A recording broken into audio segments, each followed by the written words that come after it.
Magandang umaga sa ating lahat. So ngayong umaga ay patuloy nating pag-aaralan yung provision ng Panginoon, at ngayong araw particularly ang topic natin is about tithes. So the title is The Heart of Generosity Beyond Tithing.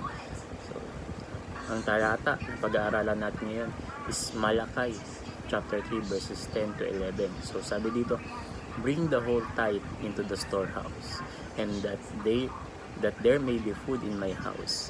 Test me in this, says the Lord Almighty, and see if I will not throw open the floodgates of heaven and pour out so much blessing that there will not be room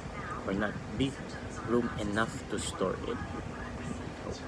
Dear brothers and sisters, in the timeless words of Malachi chapter 3 verses 10 to 11, we delve into the teachings on tithing and the broader principles of sacrificial giving.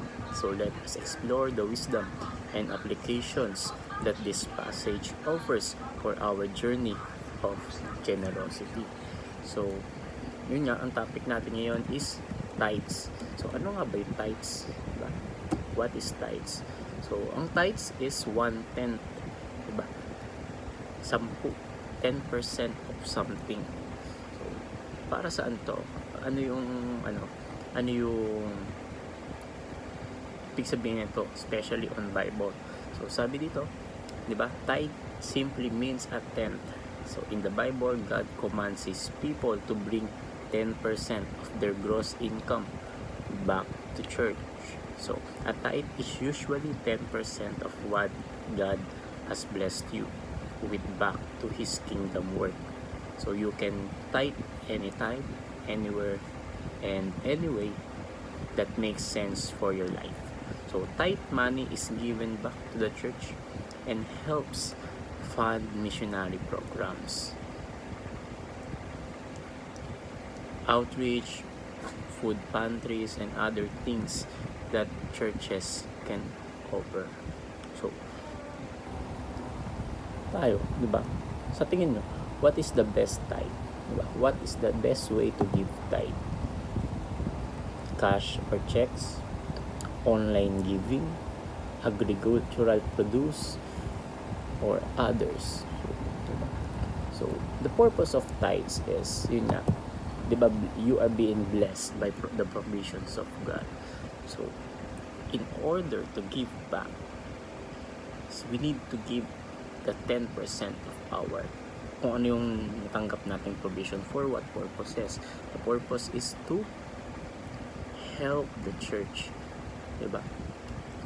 To support the church. Kasi tayo rin yung nagtutulungan in order to build the kingdom of God. So, we need to help the church, the community, by giving the 10% of what we have received from God.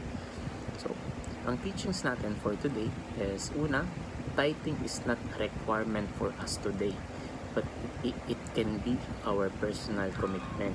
So, hindi required ang isang tao to give tithes, but it is a personal commitment. So, nasa sa atin kung magbibigay tayo ng tithes.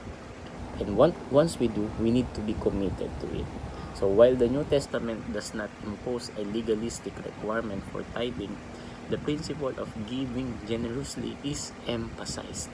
So tithing can be a personal commitment, a tangible expression of our love and gratitude toward God for His abundant provision. Next is, tithing can be a starting point of giving. So tithing, often seen as a starting point, can serve as a foundation for a lifestyle of giving. So it provides a structure for sacrificial giving, reminding us that our resources are not ours alone, but are entrusted to us by a generous God.